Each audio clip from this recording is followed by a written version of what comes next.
kembalikan PKI sebagai partai yang legal dan realisasikan partai tunggal di DPR RI. Maka keren. Tapi karena saya sudah tidak tahan, akhirnya saya harus bicara. Mayoritas masyarakat Indonesia adalah umat Islam. Maka Islam harus diproming intoleransi dan radikal.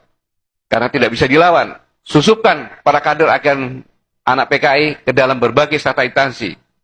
Kementerian, partai, legislatif, ormas, ormas agama, Islam, Kristen, Katolik, Hindu, Buddha, organisasi kemudaan, LSM, dan institusi negara untuk galang kekuatan politik dan rakyat serta bisa mengendalikan pemerintah. Hasilnya, ini pernyataan beliau. Pelanggaran hak asasi manusia yang berat yang dibentuk berdasarkan keputusan Presiden nomor 17 tahun 2022.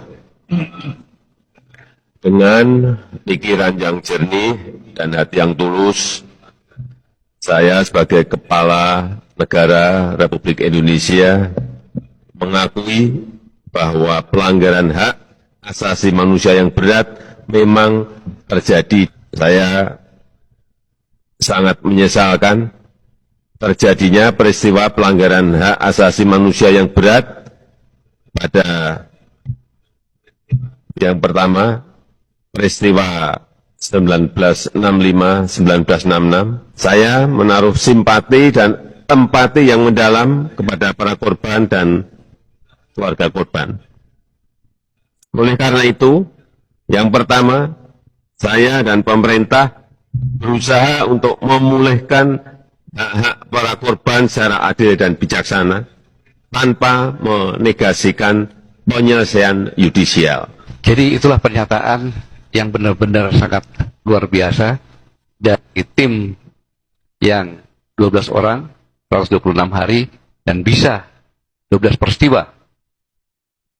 Sekaligus Presiden menyimpulkan dengan pikiran yang jernih dan hati yang tulus, saya sebagai kepala negara Republik Indonesia, saya akan membagas sebagai kepala negara. Hukum yang ada di Indonesia, yaitu harus persetujuan DPR. Baru membentuk tim ad hoc. Tetapi beliau sebagai kepala negara hanya mendengarkan 12 orang tadi. Sudah menyatakan terjadi pelanggaran hak asasi manusia yang berat. Dan menyatakan saya sangat menyesal terjadinya pelanggaran berat tersebut. Kemudian pemerintah berusaha memulihkan hak para korban secara adil bijaksana tanpa negasi penyelesaian inisial. Pelanggaran HAM berat ini agar publik semuanya tahu. Karena kalau tidak tahu, itu pelanggaran HAM berat biasa saja. Berdasarkan Undang-Undang Nomor 26 tahun 2000, itu pelanggaran HAM berat adalah, pertanyaannya adalah, mengapa Presiden dalam menerbitkan keputusan Presiden nomor 17 tahun 2002 tidak mengikuti logika undang-undang ini dengan terlebih dahulu berkonsultasi dan meminta pertimbangan DPR RI. Ini suatu konstitusi juga. Saya harus berani menyampaikan seperti ini sebagai seorang Presiden kepala pemerintahan. Dari kesaksian sejarah betapa kejamnya PKI pada pemberontakan G30 PKI yang telah menculik, menyiksa, membunuh para ulama dan santri, ada replik-repliknya di mana-mana, dan yang tragis menculik, menyiksa dan membunuh sejumlah jenderal, dan kemudian jenazahnya ditumpuk, dimasukkan secara paksa di dalam lubang buaya. Saya ingin sedikit menjelaskan siapa jenderal-jenderal itu. Jadi yang katanya PKI tadi anak cucunya dan yang berdampak, maka tidak usah pikirkan uang sekolah. Ada beasiswanya bahkan. Sudah sekolah dikasih duit lagi. Jadi dokter-dokter nanti begitu dia punya surat sakti bahwa saya keturunan PKI, maka harus memprioritaskan. Jadi dapat semacam VVIP lah. Jadi anak-anak keturunan PKI nggak usah khawatir. Di PHK dia jaminan hari tuanya ada. Ini kayak hidup di surga ini. Jadi lubang buaya nanti ditutup, dirubah tempat pembantaian PKI oleh ABRI. Semua, bahkan karena pelanggaran HAM itu menurut HAM itu dari di mana-mana dan pelakunya adalah ABRI, maka pasti ada mimpin.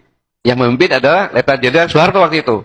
Tetapi siapa? Berdasarkan perintah 11 Maret yang memimpin adalah Presiden. Presiden pun tercap sebagai pelanggaran HAM berat. Presiden Soekarno.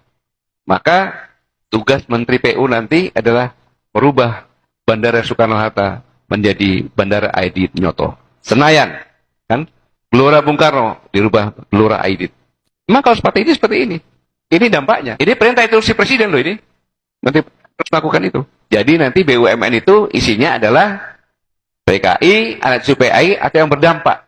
Ini fakta ini bahwa PKI sekarang menjadi pahlawan dan umat Islam serta TNI adalah